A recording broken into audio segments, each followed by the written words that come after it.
இது மகிமை நேரம்.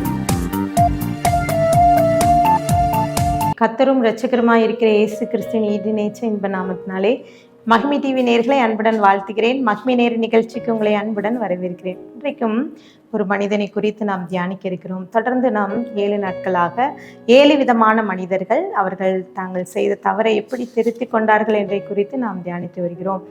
இன்றைக்கு பேதுரு தேவனோடு இருந்த ஒரு சீஷன். 12 சீஷர்களே இவன் மிகவும் முக்கியமானவன். தேவன் இயேசு சீஷர்களை தனக்கென்று தெரிந்தெடுக்கும் போது நான் முதல் தெரிந்து கொண்ட சீஷன் பேதுரு அவன் துணிச்சல் மிக்கவன்.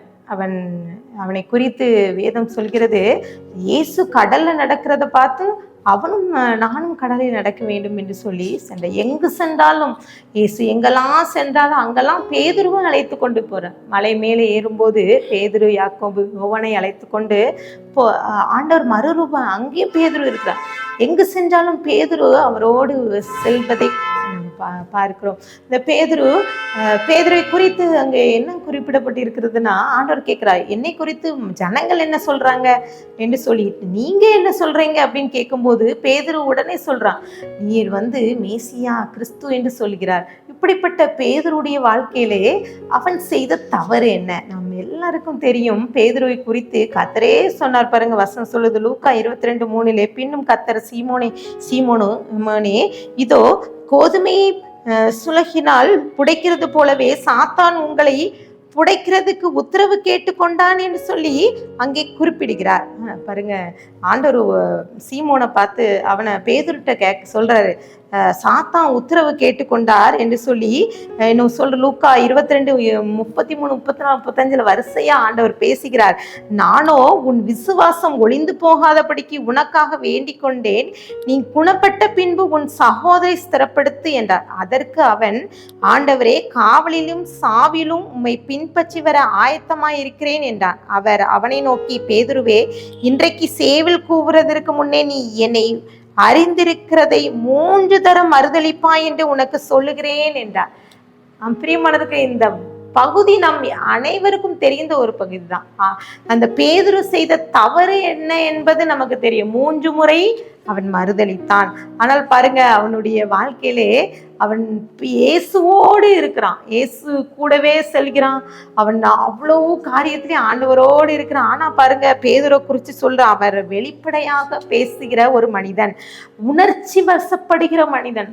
அவன் ஆண்டுட்டு சொல்றான், இல்ல நான் சாவுல கூட அவன் காவல்ல போட்டாலும் சாவு வந்தாலும் நான் உங்களை விட்டு பிரிய மாட்டேன்னு சொல்றான். ஆனால் அவன் ஆண்டவரை அழைத்து கொண்டு போகும்போது அவனுக்குள்ள ஒரு கோபம், வெறி வருகிறது பாருங்க. அந்த போர் வீரருடைய காதை கூட அவன் வெட்டிக்கிறான். அப்படி ஒரு துணிச்சல் மிக்க மனுஷன். ஆண்டவர் சொல்லியிருக்கிறத குறிச்சு கூட அவன் மறந்துட்டான். ஆனா அங்க போகும்போது 3 முறை அவன் மறுதளிக்கிறதை நாம் பார்க்கிறோம்.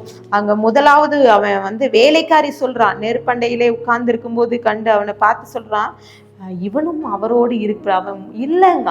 இன்னொரு மனிதன் சொல்றான், இவன் கலிலேயன்னு சொல்றான். இன்னொரு மனுஷன் சொல்றான், இல்ல இது இவன் அவரோடு இருக்கிற ஒரு மனுஷன் தான் அப்படின்னு சொல்லி, இவரும் அவரில் ஒருவர் தான். அவன் சபிக்கிறான், சத்தியம் பண்ணவும் துணிஞ்சிடுறான். ஆண்டவர் சொன்னதுக்கு அவன் தவறு செய்கிறான். ஆனால் அவன் பாருங்க, அவனுடைய அதன் பின்பதாக நடந்த சம்பவம் பாருங்க. லூக்கா 22:61, அப்பொழுது கர்த்தர் திரும்பி பேதுருவை நோக்கி பார்த்து, சேவல் கூவுறதற்கு முன்னே நீ என்னை 3 தரம் மறுதளிப்பாய் என்று கர்த்தர் தன்னிடத்தில் சொன்ன வசனத்தை உடனே பேதுரு நினைவு கூர்ந்து வெளியே போய் மனக்கசந்து அழுதான். பாருங்க, ஆண்டவரை பார்க்குறான். கர்த்தர் திரும்பி பேதுருவை பார்க்குறான். பாருங்க, ஒரு நிமிஷம் நீங்க யோசித்து பாருங்களேன். பேதுருவோட கண்களும் இயேசுவோட கண்களும் நேருக்கு நேர் பார்க்கிறது எப்படி இருந்திருக்கும் பாருங்க. அவன் தவறை உணர்ந்து மனம் கசந்து அழுறான். இன்னும் அவனுக்கு நினைவு வந்திருக்கும், சில நேரங்கள்ல ஆண்டவரோடு பேசின காரியம் நினைவு வந்திருக்கும். ஆண்டவரே, என்னுடைய சகோதரன் தவறு செய்தா 7 முறை, எத்தனை முறை மன்னிக்கணும்னு கேட்கான். 7 முறையா அப்படின்ட்டு 7 முறையில 70 முறை, அப்போ 77 முறை மன்னிக்கணும்னு. அப்போதான் தெரியுது ஆண்டவர் பேதுருவை மன்னிச்சிருவாருங்கிற எண்ணம் அவனுக்குள்ளாக வருது. இன்னும் பேதுரு பார்த்தீங்கன்னா சிலுவையில் அறைவதற்கு முன்பதாக அந்த பஸ்கா காலத்துல கர்த்தர் வந்து கால்களை கழுவுறார், சீஷர்களை கால்கள் நான் கழுவ விட மாட்டேன்னு சொல்ல. ஆனால் இயேசு சொல்றாரு, அப்போது என்னுடனே உனக்கு பங்கில்லை என்று சொல்றான். அதெல்லாம் அவன் நினைத்து பார்க்கிறான். அப்போ இன்னும் கடைசியில கூட கெத்சமனே தோட்டத்துல பேதுருவை அழைத்து கொண்டு போறான். ஆண்டவர் சொல்றாரு, பேதுருவை எல்லாத்தையும் சீஷர்களை பார்த்து 1 மணி நேரம் விழித்திருந்து ஜெபிக்க கூடாது, 3 முறை வந்து பார்க்கிறேன் பாருங்க. பேதுருடைய வாழ்க்கையில 3 முறை அநேக முறை வந்து கொண்டிருக்கிறது.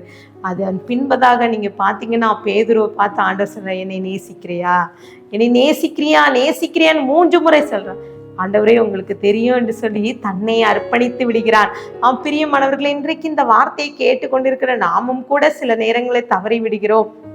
ஆண்டவருடைய வார்த்தையை கூட ஆண்டவர் சொல்லியும் சில நேரம் ஆண்டவரை மறுதலித்து விடுகிறோம். ஆண்டவருடைய வார்த்தையை நாம் தவறாக பேசி விடுகிறோம். பாருங்க, ஆண்டவர் ஒருவேளை பேதுரு 3 முறை தான் மறுதலிச்சா, நம்ம எத்தனை முறை மறுதலிச்சிருப்போம் பாருங்க. கடைசி காலத்துல பேதுரு பார்த்தீங்கன்னா அவன் சிறைச்சாலையில வைக்கப்படும் போது பார்த்தீங்கன்னா அவன் கூலா படுத்து தூங்கிட்டு இருக்கான். ஏன்னா அவனுக்கு தெரியும், இதே இயேசு தேவன் என் கூட இருக்கிறார் என்று தெரியும். அவன் சிறைச்சாலை கதவை திறந்து தூதன் அவனை வெளியே கொண்டு விடுகிறான். அது மாத்திரமல்ல, அவன் இரத்த சாட்சியாய் மரித்தானான். பேதுரு தலைகீழாக சிலுவையில அறைக்கப்பட்டு அவன் மரித்து போனான் என்று சொல்லி ஆராய்ச்சியாளர்கள் சொன்னாங்க. பிரியமானவர்கள், இன்றைக்கு கூட தவறை திருத்தி கொள்ள நாம் எவ்வளோ வேணும் முயற்சி செய்கிறோம். பேதுருவை போல நாமும் கூட சில நேரங்களிலே தவறி விடுகிறோம். ஆண்டோடைய சீஷன், ஆண்டோரோடு உறவாடினவன், ஆண்டோரோடு நடந்த அவனுடைய வாழ்க்கையிலே செய்த தவறு, அவன் கடைசியிலே பேதுரு ஆண்டவருக்காக சாட்சியாக வாழ்ந்தான். பிரியமானவர்கள், இன்றைக்கு ஆண்டவர்கிட்ட ஒப்பு கொடுத்து ஜெபிக்கலாம். ஆண்டவரே, நானும் இதில் 7 நாட்களாக சில காரியங்களை நம் தவறுகளை எல்லாம் நம்ம தியானிச்சோம். ஆண்டவர்கிட்ட ஒப்பு கொடுத்து ஜெபிக்கலாம். ஆண்டவரே, என்னுடைய தவறை நான் திருத்திக் கொள்ளணும், என்னை இயேசப்பா முற்றிலுமாக கழுவுங்கன்னு சொல்லிட்டு ஆண்டவர்கிட்ட ஒப்பு கொடுத்து ஜெபிக்கலாம். அன்பின் பிதாவே, எங்களோடு பேசியிருக்கீங்க. இன்றைக்கு இயேசப்பா என் தவறுகளை திருத்திக் கொள்ள நாங்கள் இயேசப்பா நிறைய காரியங்கள் வேதத்தில் அநேக சம்பவங்களை நாங்கள் தியானித்தோம். எங்கள் வாழ்க்கையில கூட நாங்கள் இயேசப்பா உண்மை மறுதளிக்காதபடி, உண்மை விட்டு பின்வாங்கி போகிவிடாதபடி, உமக்கு இயேசப்பா உமக்கு கீழ்ப்படியாதபடி, பெருமை, ஒருவேளை எங்களுக்கு பொறாமை, இந்த குணங்கள்லாம் எங்களுக்கு வராதபடி எங்களை பாதுகாத்துக்கணும். துதிகன மகிமையெல்லாம் உமக்கு ஏறடிக்கிறோம். மீப்பர் மூலம் கேட்கிற பிதாவே, ஆமென்.